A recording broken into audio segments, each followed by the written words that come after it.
Top quality और consistent performance के लिए सिर्फ सिल्वर पंप्स। टॉप क्वालिटी और कंसिस्टेंट परफॉर्मेंस के लिए सिर्फ सिल्वर पंप्स, नाम याद रखना।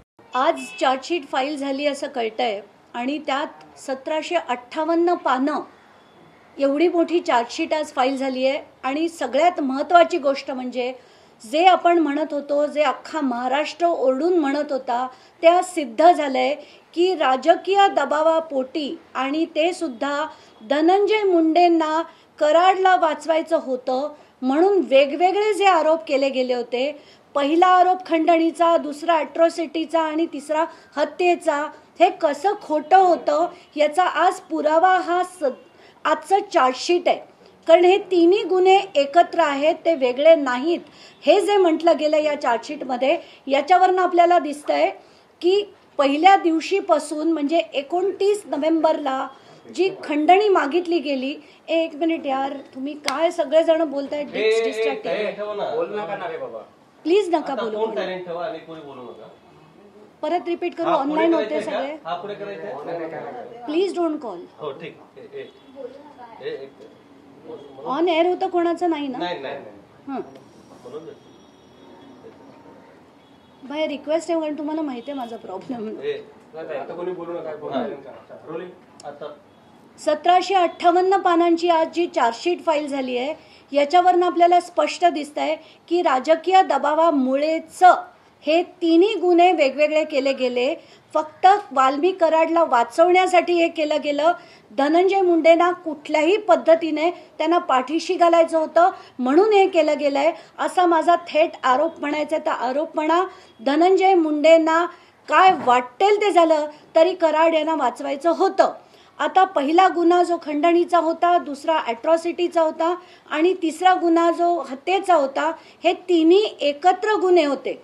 आता त्याच्यात ज्या डिटेल्स पुढे आल्या आहेत त्या अतिशय डिस्टर्बिंग आहेत की 6 तारखेला जेव्हा ही आधी जी मारामारी झाली अवादा कंपनीच्या अंगणात, त्यानंतर 7 तारखेला सुदर्शन गुळे आणि वाल्मिक कराड यांच्यात चर्चा झाली आणि त्या चर्चेत असं ठरलं की यापुढे जो उठेल तो आपल्याला असे खंडणी मागण्यापासून रोकेल, तर याला धडा शिकवला पाहिजे।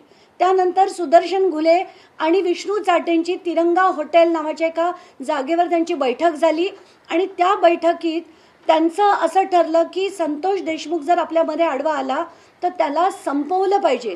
आता हे जेव्हा मी वाचते ना आणि जेव्हा बघते, मला इतकं ते डिस्टर्बिंग होत आहे की अशी माणसं आता जर राजकारणात राहिली धनंजय मुंडेंसारखी, तर असे अनेक वाल्मिक कराड होतील आणि असे अनेक सिंडिकेट तयार होतील आणि हे थांबवण्यासाठी आपल्याला कुठच्याही पद्धतीत यांचं रेसिग्नेशन घेणं गरजेचं आहे।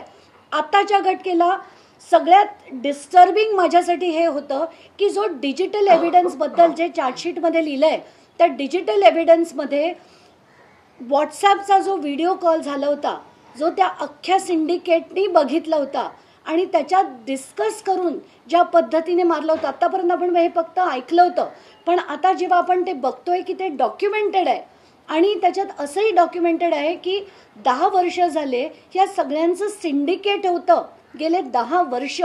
आणि प्रत्येकाला, मला तर किती ठिकाणून फोन येत आहेत की आमचे हफ्ते फिक्स्ड असतात, हे हफ्ते दर महिन्याला पोचवावेच लागतात आणि ज्या ज्या गोष्टी घडत आहेत। आत्ताच्या घटनेला त्यांनी असं चार्जशीटमध्ये लिहिलं आहे की 10 वर्षात 11 गुन्हे झाले, पण ते 11 नाही, याच्या कितीतरी पट आहेत, पण ते FIR रजिस्टर झाले नव्हते। आत्ताच माझ्या पुढे एक 3-4 दिवसापूर्वी एक FIRची कॉपी, म्हणजे मला ऑर्डरची कॉपी आली आहे कोर्टाकडनं, की त्याच्यात सरळ सरळ दिलेलं आहे की ह्याच टोळीने, या सिंडिकेटनी एका व्यक्तीला इतकी बेदम मारहाण केली, पण त्यांच्यावर FIR घेतला गेला नाही, म्हणून कोर्ट मूव्ह करून ऑर्डर घेऊन तो FIR करावा अशी मागणी झाली। 21 तारखेची ऑर्डर आहे, आज तगायत तो FIR झाला नाही आहे, म्हणून 2 दिवस झाले SP-शी मी फॉलोअप घेतला, आज तो आता पुन्हा FIR होईल।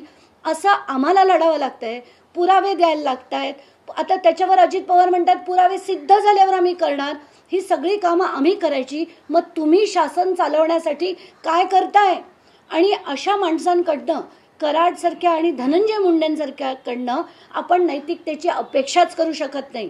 म्हणून धनंजय मुंडे यांचा जर राजीनामा दिला, आजच्याच दिला नाही, तर त्यांना बडतर्फ करावं अशी मागणी मी फडणवीसांकडे आणि अजित पवारांकडे करते की जरा जरी तुम्हाला आज लाज असेल आणि नैतिकता तर तुमच्याकडनं अपेक्षा करू शकत नाही आम्ही, आणि जर वाटत असेल की हे अतिशय निर्दयी कृत्य होतं तर आजच्या आज धनंजय मुंडे यांचा राजीनामा झाला पाहिजे. ताई, वाल्मिक कराड खरं तर या संपूर्ण आरोपात मुख्य सूत्रधार आहेत आणि वाल्मिक कराडची कोणाशी संबंध जाहीरपणे आहे. तर अधिवेशन सुरू होतं, या काळात तुम्ही नेमका आता काय अडचण? कसं आहे की वाल्मिक कराड हाच त्याच्यात मुळात सूत्रधार होता. खंडणीचा जी मागणी झाली तिथपासून जे सूत्रधार होता, म्हणजे पहिली खंडणी मागितली त्यांनी अगदी मी मे महिन्यापासून म्हणते 28 मे पासून, मग जूनमध्ये सातपुडा बंगल्यात झालेली बैठक म्हणा, 19 जूनला जे 3 कोटी मागितले गेले, 2 कोटीत व्यवहार ठरला, 50 लाख दिले गेले, हे सातपुडा बंगल्यात झाले होते. मला आता या चार्जशीटचे फायनल डिटेल्स याच्यासाठी बघायचे आहेत की त्यांचे स्टेटमेंट घेतले गेलेत की नाही, त्यांची टावर लोकेशन घेतली गेली आहेत की नाही. हे सगळे जर डिटेल आले नसले तर त्यांना पुन्हा ॲडिशनल चार्जशीट फाईल करायला आम्ही मजबूर करू, याच्यात काहीच शंका नाही. मॅडम, आता जर बघितलं तर बीड जिल्ह्यात नोकरी नको असं सध्या सुरू आहे. बीडच्या जवळपास 107 अधिकाऱ्यांनी आता मागणी केली आहे की आमची बीड बंद बदली करा. ते का करतील? त्यांच्यापैकी 24 मला वाटतं हे नॉर्मल आहेत आणि 84 असे आहेत की ज्यांना त्यांनी विनंती अर्ज केलाय की आम्हाला बीडमध्ये राहायचं नाहीये. याच्याच वरनं कळतंय राजकीय दबाव किती मोठ्या प्रमाणात आहे. ताई, अधिवेशन आलेलं आहे, सोमवारपासून अधिवेशन होत आहे.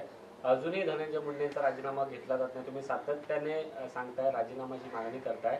यापुढे आता तुमची प्रमुख भूमिका काय असणार? कारण अधिवेशनात काय मी अधिवेशनात काय करणार आहे हे मी सोमवारीच जाहीर करीन. आत्ताच्या घटकेला मी सांगणार नाही मी काय करणार आहे.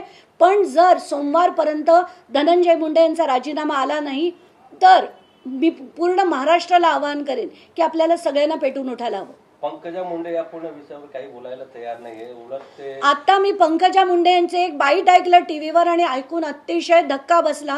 त्या म्हणतात मला तुम्ही पुण्याच्या घटनेवर प्रश्न विचारा, मी आता पुण्यात आहे, तर तुम्ही बीडवर काय प्रश्न विचारता? अहो, तुम्ही बीडमधले आहात, तुम्ही परळीला राहता, तुम्हाला जर विचारणार नाही तर कोणाला विचारायचं? तुम्ही जर फिरायला अमेरिकेला गेला तर तुम्हाला काही ट्रम्पवर आम्ही प्रश्न विचारणार का? तुम्ही बीडच्या आहात, तिथल्या मंत्री आहात, तिकडच्या लोक रिप्रेझेंटेटिव्ह आहात, म्हणून तुम्हालाच हे प्रश्न विचारले जाणार. त्यांची उत्तरच ऐकून अतिशय शॉकिंग वाटतं. आणि ही सगळी मंडळी आता आपले नेते होऊन बसलेले आहेत, याचं दुर्दैव आहे. ताई, मधल्या काळात अजित पवार यांच्या बंगल्यावर त्यांच्या आमदारांची आणि खासदारांची बैठक झाली. त्यावेळी धनंजय मुंडेंचा हा वाल्मिक कराडवाला विषय आला चर्चेत. त्यावेळी अजित पवारांचं स्पष्ट मत होतं, जोपर्यंत आरोप सिद्ध होत नाही, म्हणजे धनंजय मुंडेंवर स्पेसिफिक आरोप सिद्ध होत नाही, तोपर्यंत राजीनामा घेण्याचा प्रश्न येत नाही. धनंजय मुंडे हे जर मंत्री म्हणून किंवा एक लोकप्रतिनिधी म्हणून त्यांचं अस्तित्व आहे, ते अस्तित्वच मुळात कराडमुळे आहे. आणि कराडनी जर हे सगळं केलं असेल तर ते कोणाच्या वरदास्तानी केलं होतं? हे जे 3 आरोप वेगवेगळे झाले होते ते कोणाच्या मेहरबानीने झाले होते? ते जर कराड हा सामान्य भामट्या चोर असता तर हे 3 वेगळे झाले असते का? याच्यात राजकीय दबाव होता. ते मंत्री होते, अजित पवारांच्या जवळचे होते, फडणवीसांच्या जवळचे होते, म्हणूनच ते हे सगळं करू शकले. म्हणून पहिल्या दिवशीपासून आता खंडणी झाली होती 29 तारखेला, 29 नोव्हेंबरला. गुन्हा दाखल कधी झाला? 11 डिसेंबरला. आणि हे सगळं जे केलं गेलंय ही सोची समजी साजिश होती. आणि ही करण्यामागे अजित पवार, धनंजय मुंडे हेच होते, याच्यात काहीच शंका नाही.